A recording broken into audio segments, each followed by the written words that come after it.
ஆண்டவராகிய இயேசு கிறிஸ்துவின் நாமத்திற்கு மகிமை உண்டாவதாக. இந்த காலை நேரத்திலே உங்கள் யாவரையும் நான் வாழ்த்துகிறேன்.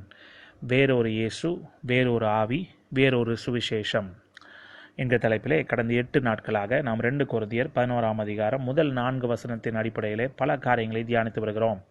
நேற்றைய தினத்திலே வேறொரு சுவிசேஷம், another gospel, அதை குறித்து நாம் பார்த்தோம். இன்றைக்கு அதே தலைப்பின் கீழாக சில காரியங்களை தியானிக்கலாம்.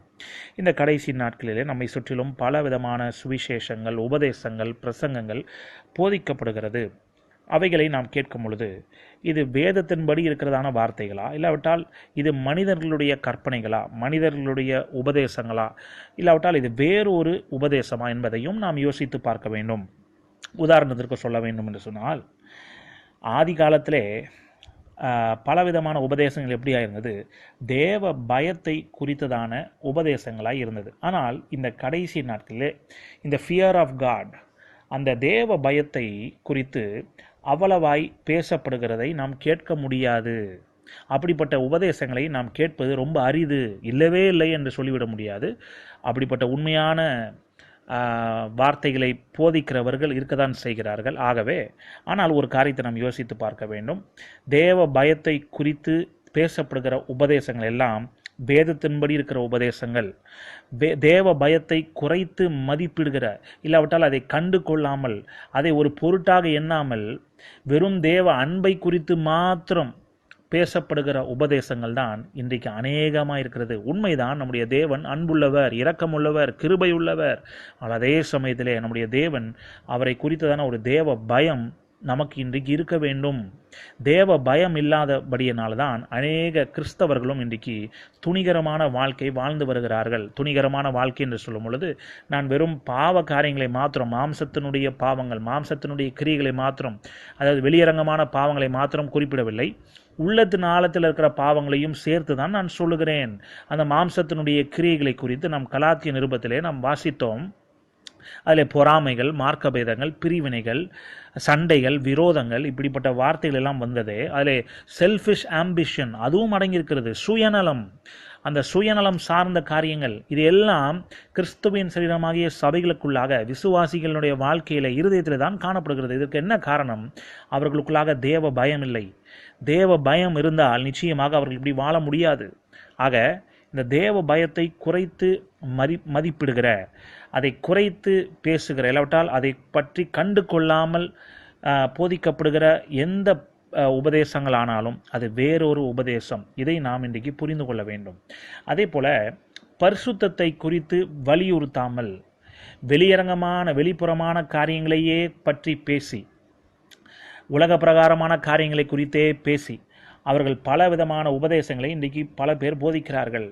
இதுவும் வேறொரு உபதேசம் என்பதை நாம் இன்றைக்கு புரிந்து கொள்ள வேண்டும். ஆக பரிசுத்தத்தை முக்கியத்துவப்படுத்தாமல், சாட்சியின் வாழ்க்கையை முக்கியத்துவப்படுத்தாமல், ஏதோ ஒரு என்டர்டெயின்மெண்ட்டுக்காக, ஒரு பொழுதுபோக்கிற்காக, ஒரு எக்ஸைட்மெண்ட், ஒரு உற்சாகத்திற்காக பேசப்படுகிற போதனைகள், உணர்ச்சிகளை தூண்டி எழுப்புகிற மாதிரியான போதனைகள், எத்தனை போதனைகள் இன்றைக்கு இருக்கிறது கொஞ்சம் யோசித்து பாருங்கள். இதெல்லாம் வேறொரு உபதேசம், இதெல்லாம் வேறொரு சுவிசேஷம்.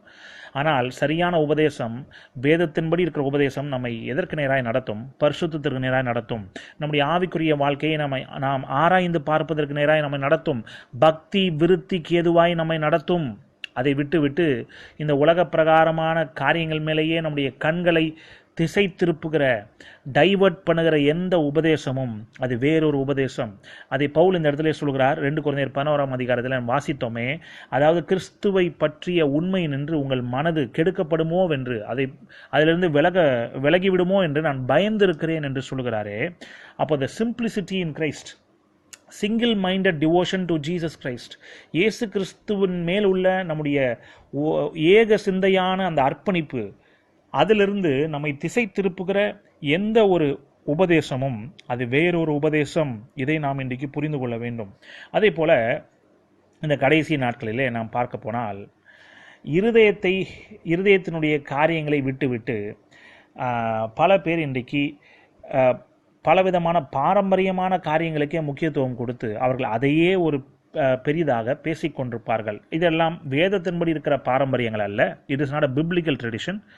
அது மனுஷர் பிரகாரமாக இருக்கிற பாரம்பரியங்கள், தங்களுடைய முன்னோர்களுடைய பாரம்பரியங்களுக்கே முக்கியத்துவம் கொடுத்து அதையே அவர்கள் மேன்மையாக பேசிக்கொண்டிருப்பார்கள், அதையே மையமாக வைத்து அவர்கள் வாழவும் செய்வார்கள். ஆனால் எது முக்கியத்துவம் வாய்ந்ததோ, எது பிரதானமாக ஆண்டுடைய பார்வையில் விலையேற பெற்றதாக இருக்கிறதோ அதை விட்டு விடுவார்கள். எப்படி அந்த பரிசேயர்கள் முன்னோர்களுடைய பாரம்பரியத்தையே பிடித்து கொண்டு ஆண்டவருக்கு கீழ்ப்படிய வேண்டிய காரியங்களை விட்டு விட்டார்கள்.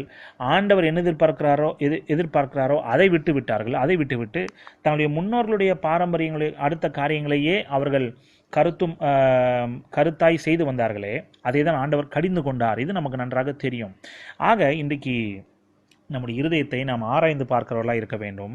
நாம் வேறொரு உபதேசங்களை கேட்கிறோமா, அதை தான் பிரசங்கிக்கிறோமா, இல்லாவிட்டால் உண்மையாகவே வேதத்தின்படி இருக்கிற காரியங்களை நாம் போதிக்கிறோமா, அதை நாம் பின்பற்றுகிறோமா, இதை நாம் இன்றைக்கு யோசித்து பார்க்க வேண்டும். அதே போல் அப்போஸ்தலனாகிய பவுல் இந்த இடத்துல மாத்திரமல்ல, நாம் இந்த அப்போஸ்தல நடவடிக்கைகள் அந்த 20ஆம் அதிகாரத்திற்கு வருவோம் என்று சொன்னால், அந்த இடத்துல பவுல் அவர் எபேசு பட்டணத்தில் இருந்த அந்த சபைகளில் இருந்த மூப்பர்களுக்கு அவர் சில வார்த்தைகளை அவர் பேசுகிறார். இந்த இடத்துல ஆலோசனையாக சொல்லுகிறார். தன்னுடைய மனம் திறந்து பேசுகிறதை அந்த இடத்துல பார்க்க முடிகிறது. அது ஒரு ஃபேர்வெல் ஸ்பீச் என்று கூட சொல்லலாம். அதாவது பிரியாவிடை. அவர் அந்த இடத்துலேருந்து புறப்பட போகிறார் ஊழியத்த நிமித்தமாக. வேறு ஒரு இடத்திற்கு, வேறு பகுதிக்கு அவர் போக போகிறார். ஆனால் போவதற்கு முன்பாக அந்த எபேசு பட்டணத்தில் இருந்த மூப்பர்களுக்கு அவர் ஆலோசனையாக சொல்லுகிற வார்த்தைகளை நாம் கவனிக்க வேண்டும். அப்போஸ்தலர் நடவடிக்கைகள் 20ஆம் அதிகாரம் அதிலே நாம் 24ஆம் வசனத்தை வாசிக்கும் பொழுது அதிலே இப்படியாய் எழுதப்பட்டிருக்கிறது: ஆகிலும் அவைகளில் ஒன்றையும் குறித்து கவலைப்படேன், என் பிராணனையும் நான் அருமையாக எண்ணேன், என் ஓட்டத்தை சந்தோஷத்தோடு முடிக்கவும் தேவனுடைய கிருபையின் சுவிசேஷத்தை பிரசங்கம் பண்ணும்படிக்கு நான் கர்த்தராகிய இயேசுவினிடத்தில் பெற்ற ஊழியத்தை நிறைவேற்றவுமே விரும்புகிறேன். இந்த இடத்துல தேவனுடைய கிருபையின் சுவிசேஷம் என்ற வார்த்தை வருகிறது.